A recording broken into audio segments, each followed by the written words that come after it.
lagi bersama kakak-kakak ini ya, jangan bosan ya. Oke adik-adik, sebelum kita mulai ibadah, kakak-kakak punya game nih. Ya adik-adik, berdiri semuanya, jangan duduk, ngikutin kakak-kakak ya gerakannya. Ini sudah pernah kita lakukan di Al-Roki kok. Yuk. Gamenya apa? Gamenya Maria menari di menara. Ya, dan pasti nanti ada yang gerakan cepatnya. Jadi adik-adik siap-siap ya. 1, 2, 3. Maria menari di menara. Di menara Maria menari. Maria menari di menara. Di menara Maria menari. Cepat-cepat yuk. Maria menari di menara. Di menara Maria menari. Maria menari di menara. Di menara Maria menari lagi. Cepat. Maria menari di menara. Di menara Maria menari. Maria menari di menara. Di menara Maria menari. Oke. Bisa lebih cepat lagi? Bisa? Sekali lagi ya. 1, 2, 3. Maria menari di menara. Di menara Maria menari. Maria menari di menara. Di menara Maria menari. Ya, kakak Hana salah. Adik-adik berhasil semua nggak nih? Kalau berhasil nanti kirim video ya kak ya. Videoin, minta tolong mamanya untuk nyanyiin. Terus Adik-adik bikin gerakannya, oke? Kakak-kakak tunggu di grup Forum El-Roki, oke? Yuk, siapa yang sudah siap nih mau ibadah nih? Yuk, kakak-kakak, kakak Jordan, Ubaja, kakak Hendri, kita mau siap nih, mau beribadah sama Tuhan.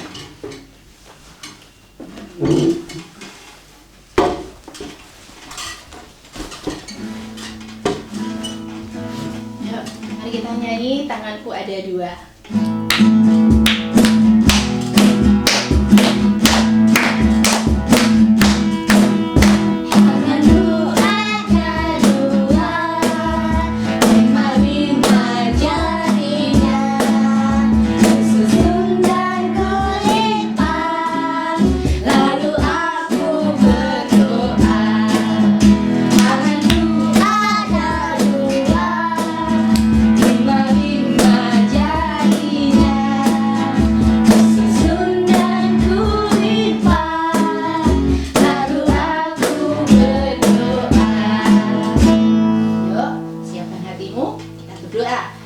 Tuhan Yesus, terima kasih karena hari ini kami masih boleh diberikan kesempatan untuk beribadah kepada Tuhan. Tuhan Yesus, kami mohon berkatilah ibadah kami dari awal, pertengahan hingga akhirnya. Baik kami yang di tempat ini, bahkan adik-adik yang di rumah. Biarlah Tuhan yang menyertai setiap ibadah kami, dan ibadah kami ini boleh mempermuliakan nama Tuhan, berkenan di hadapan Tuhan. Biarlah hadirat Tuhan memenuhi hati kami, memenuhi hidup setiap adik-adik El-Roki yang ada di rumah, baik yang di Jogja, Temanggung Paraan, bahkan yang di Solo. Tuhan yang memberkati mereka semua. Terima kasih Tuhan Yesus, kami mau siap beribadah kepada Tuhan dengan penuh sukacita. Haleluya. Amin. Adik-adik semuanya jangan ada yang duduk, kita akan nyanyi lagu yang gembira. Jadi ada narinya juga, jadi semua harus berdiri ya. Nasinya seperti sungai.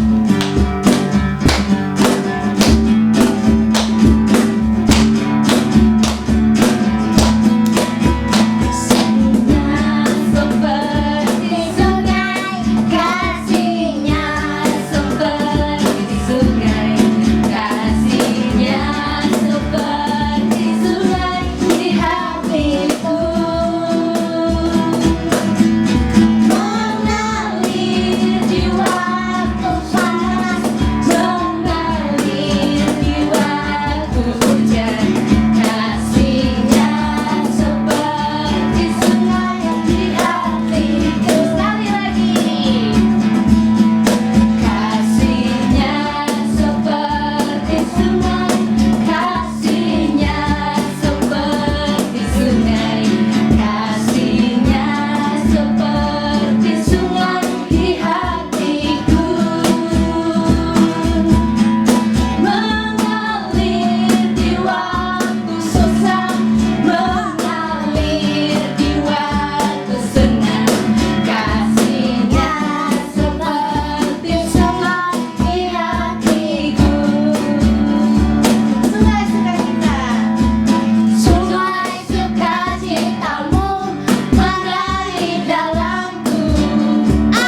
mau ngapain ya Kak Fadli? Kita akan mendengarkan firman yang akan disampaikan oleh Kak Clara. Oke adik-adik, yuk siapkan hatimu, siapkan telingamu, jadilah murid Tuhan, dengar-dengaran ya. Dan bukan hanya itu, kita sama-sama setiap hari melakukan apa yang menjadi firman Tuhan. Yuk adik-adik, siapkan hatimu, kita akan nyanyikan lagu Ku Buka Hati.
Tuhan Yesus, kami sudah siap mendengarkan firman Tuhan. Berbicaralah Tuhan melalui kakak Clara, urapilah kakak Clara, sehingga penyampaian firman itu benar-benar dari urapan Roh Kudus, dan kami semua yang mendengarkan boleh mengerti sungguh kebenaran-Mu Tuhan. Di dalam nama Tuhan Yesus, kami sudah siap. Haleluya. Amin. Oke, kita persilahkan Kak Clara untuk menyampaikan firman. Ya, sampai jumpa.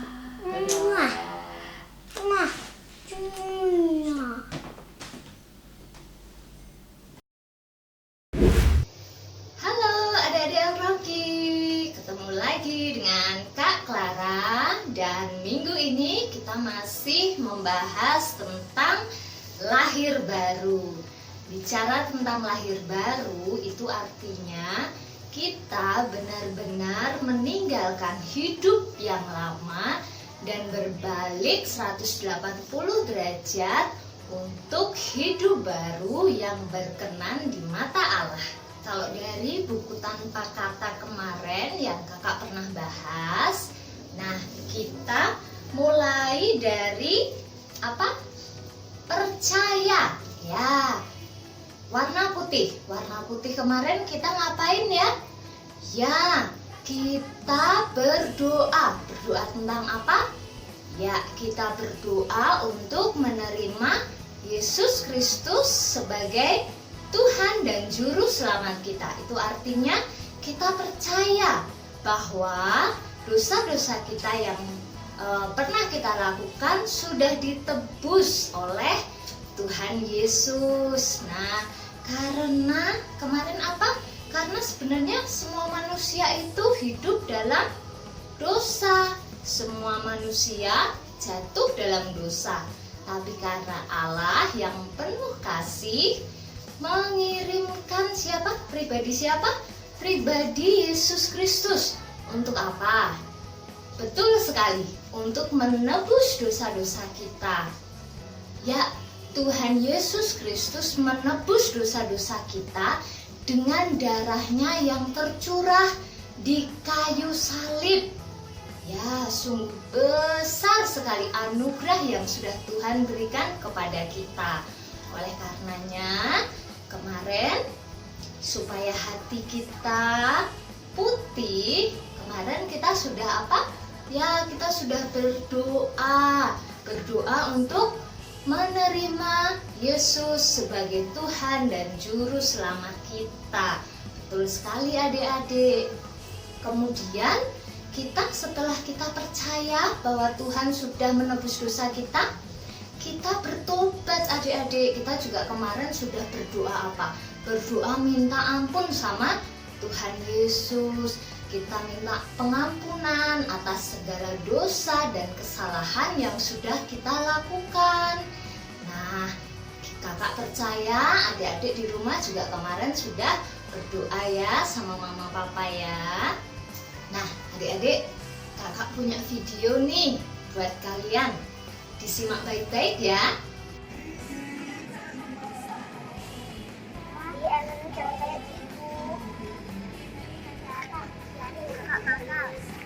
Kamu cantik juga nanti. Jangan kayak gitu ya. Gak boleh.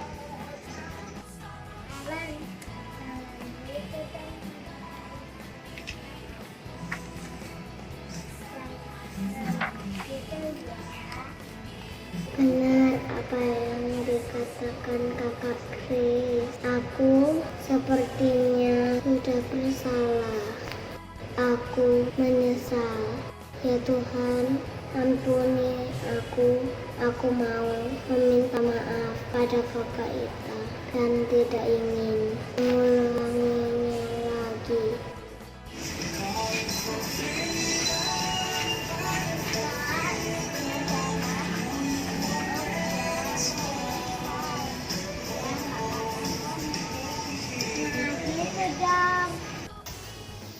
Bagaimana? Sudah dilihat videonya? Oke, sekarang kita buka yuk Alkitab kita. Nah, kita baca 1 Yohanes 1 ayat 9. Kakak bantu bacakan ya untuk adik-adik.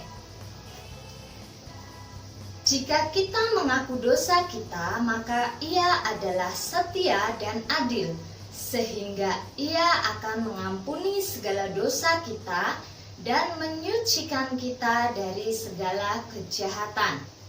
Jadi adik-adik, ketika kita sadar atau kita ingat, aduh ternyata aku udah melakukan kesalahan ya. Nah, ketika kita diingatkan seperti itu, kita harus segera untuk meminta pengampunan sama Tuhan. Kita harus minta ampun. Karena apa? Karena kita sudah menyakiti hati orang lain. Nah, dari video yang tadi sudah adik-adik lihat, kita belajar bahwa tidak cukup hanya meminta maaf saja, tetapi kita juga perlu merasakan, menyesali bahwa perbuatan kita itu tidak baik, perbuatan kita itu buruk, perbuatan kita itu menyakiti orang lain. Nah, harus ada rasa penyesalan di dalam diri kita, terutama selain minta maaf kepada orang yang sudah kita lukai hatinya, kita juga meminta pengampunan, minta ampun sama Tuhan. Kita doa sama Tuhan, kita minta pengampunan dari Tuhan. Karena percayalah bahwa Tuhan senantiasa mengampuni kesalahan kita. Nah, terus kalau misalnya sudah minta maaf, sudah doa sama Tuhan, minta pengampunan, lalu apa yang terjadi? Nah, jangan diulangi lagi kesalahan tersebut. Kita tidak boleh lagi melukai teman kita. Kita tidak boleh lagi dengan sengaja mendorong teman kita. Tidak boleh. Nah, cuman terkadang kita ini masih suka lupa ya. Kadang kita tidak sengaja nyenggol temennya sampai temennya terjatuh. Kadang kita tidak sengaja melukai teman kita dengan kata-kata kita. Terus gimana ya kalau seperti itu? Ya, tidak apa-apa. Karena apa? Karena kita semua, adik-adik dan kakak-kakak juga ini sedang belajar. Tetapi ingat, kita harus senantiasa berdoa, meminta pertolongan dari Roh Kudus. Karena perubahan karakter dalam diri kita itu bukan karena kuat gagah kita, tetapi karena apa? Karena Roh Kudus turut bekerja dalam hidup kita. Nah, jadi kita minta Tuhan, minta tolong Roh Kudus supaya apa? Supaya melembutkan hati kita, supaya mengubahkan sikap kita, melembutkan hati kita yang tadinya keras, sebel deh sama dia. Nah, gitu. Jadi lemah lembut, mengasihi teman-teman kita, mengasihi saudara-saudara kita, seperti itu. Adik-adik harus ingat bahwa itu semua adalah karya Roh Kudus ya. Nah, karena Roh Kudus itu senantiasa bekerja dalam hidup kita. Nah, Roh Kudus juga campur tangan dalam hidup kita, menolong dalam hal apa? Dalam hal apapun. Contohnya, menolong kita saat kita sedang sedih. Roh Kudus memberikan penghiburan bagi kita. Roh Kudus juga menolong kita, memulihkan hati kita dari hati kita yang pahit menjadi penuh dengan sukacita, damai sejahtera, seperti itu. Apalagi Roh Kudus juga menolong kita supaya apa? Supaya kita memiliki hati yang rela untuk meminta maaf. Untuk apa? Berdoa, memohon pengampunan kepada Allah. Itu semua adalah pekerjaan Roh Kudus. Di buku Tanpa Kata kemarin kakak juga cerita mengenai warna hijau. Warna hijau ini bicara tentang pertumbuhan rohani. Dari yang kita sudah percaya Yesus Kristus sebagai Tuhan dan Juru Selamat kita, lalu kita juga sudah berdoa minta pengampunan kepada Allah kita, lalu kita bertumbuh. Nah, dengan cara apa bertumbuh? Ya, dengan cara kita itu berdoa dan juga kita menyaksikan. Kita bersaksi tentang apa? Tentang kebaikan Tuhan, tentang karya Roh Kudus dalam hidup kita. Kayak tadi di Ellen tadi, ya sukanya mendorong teman, sukanya marah sama teman. Lalu ketika Roh Kudus bekerja dalam dirinya, dia menjadi menyesali atas perbuatannya.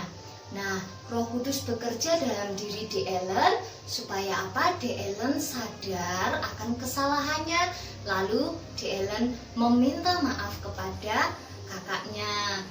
De Ellen juga tidak lupa untuk meminta pengampunan kepada Tuhan. Nah, semua itu perubahan karakter yang terjadi dalam hidup kita itu karena perbuatan Roh Kudus. Oleh karenanya, kita perlu untuk menceritakan, bersaksi karya Roh Kudus dalam hidup kita. Selain itu, kita juga harus berdoa untuk semuanya, untuk orang-orang yang kita kasihi maupun orang-orang yang barangkali suka jahilin kita, suka nakalin kita doakan semuanya. Nah, karena apa? Karena doa adalah kekuatan kita, adik-adik. Begitu? Nah, sekarang yuk kakak akan tutup pengajaran minggu ini dengan kita berdoa. Mari adik-adik kita berdoa, sikap hati yang benar. Tutup mata kita, lipat tangan kita akan berdoa. Tuhan Yesus, terima kasih atas kasih karunia-Mu yang berlimpah di dalam hidup kami. Kami bersyukur Bapa, Engkau izinkan kami untuk belajar mengenai firman-Mu sekalipun melalui kelas online seperti ini.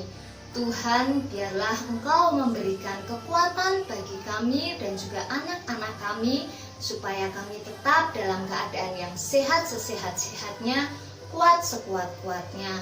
Berikan juga kami hikmat dan kebijaksanaan di dalam kami berperilaku, bertingkah laku, bersikap. Ingatkan kami Bapa supaya dalam bersikap kami ini senantiasa sesuai dengan apa yang menjadi kehendak-Mu. Dalam bertingkah laku, apapun yang kami lakukan itu berkenan di mata-Mu. Terima kasih Tuhan Yesus, kami sudah selesai pengajaran hari ini. Kiranya anak-anak kami Kau berkati, Kau berikan hati yang lemah lembut, hati yang dengar-dengaran, sehingga apa yang kami sampaikan ini tidak sia-sia tetapi dapat merema di dalam kehidupan anak-anak kami dan juga untuk semuanya yang mendengarkan. Terima kasih Tuhan Yesus, hanya di dalam nama-Mu saja kami berdoa dan mengucap syukur. Haleluya.